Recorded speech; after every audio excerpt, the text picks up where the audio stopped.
So we have four forces that's pulling on an eye bolt, and in this video we're going to solve for the resultant force and its angle. So I'll start by analyzing F1, and first F1, its horizontal force component. So this is going to be the angle that it's tending to, and it's going down and to the left. So because it's going to the left, then this component is going to be negative. So that's the force, so negative 60 multiplied by cos, and then its angle, which is 45 degrees. So for this, we get negative 42.43 newtons. And then if we do for that same force now, F1, but this time it's vertical force component, it's going down, so our force here would take the sign negative based on our approach. So it's negative 60 sin 45. And once again for this, our final answer appears to be negative 42.43 newtons. So that takes care of F1. Now for F2, F2 is just a vertical force going downward. So in terms of its horizontal component, it's neither going to the left nor to the right. So therefore, its horizontal component here is 0 newtons. And then for its vertical component, because it's going downward, then this is just simply going to be a negative 100 newtons. So if we now move on to F3, and start by looking at its horizontal force component.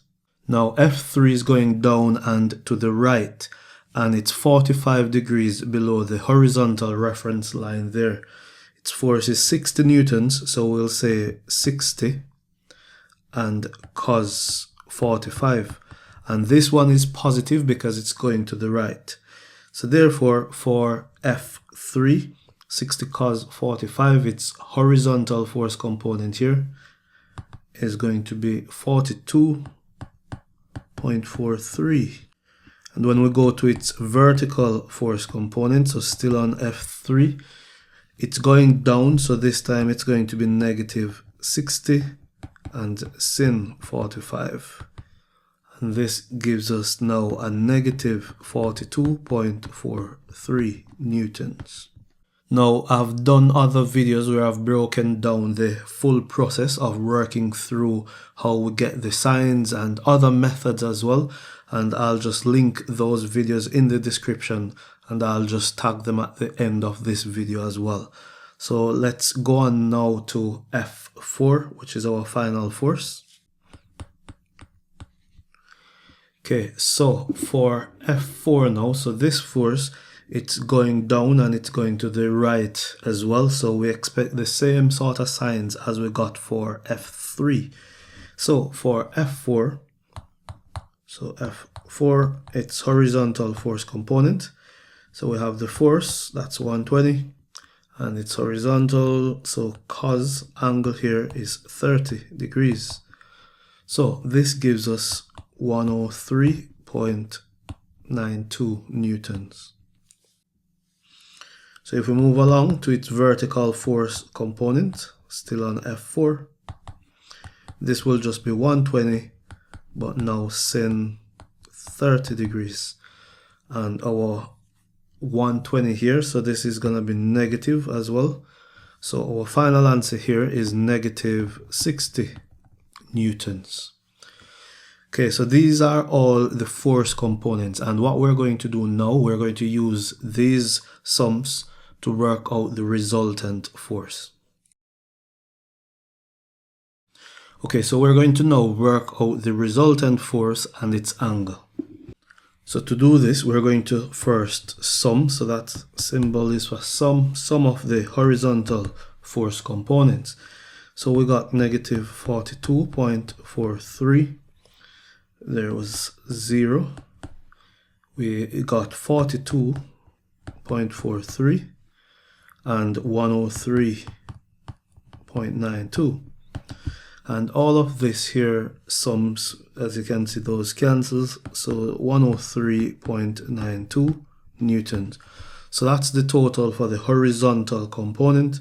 And then for the vertical component now, we have negative 42.43 plus we had that negative 100 plus negative 42.43 and plus negative 60. Now all of this sums to give negative 244.85 newtons. So just before we find the resultant force, I'd really appreciate it if you could support the channel by giving the video a like and subscribe if you haven't done so already.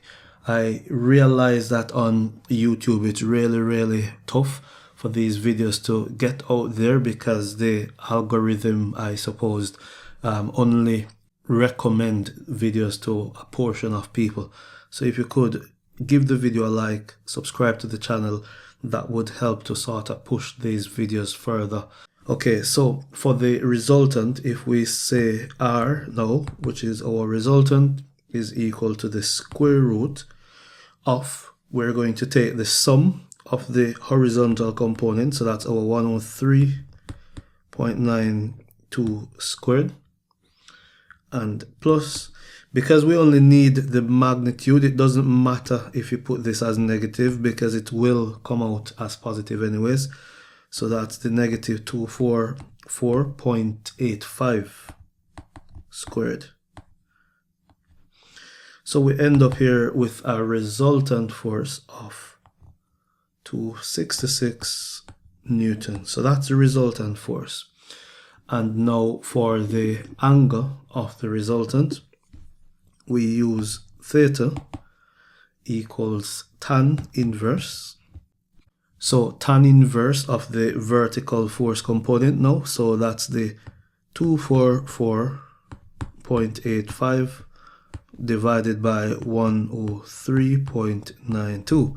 And notice I'm just using the magnitude as well. The signs are absolutely fine here. We just need the magnitude. So this gives us an angle of 67 degrees. So that represents our resultant force. Now if you'd like to learn more about the full concept, then check out either one of these two videos. And I'll see you in the next one.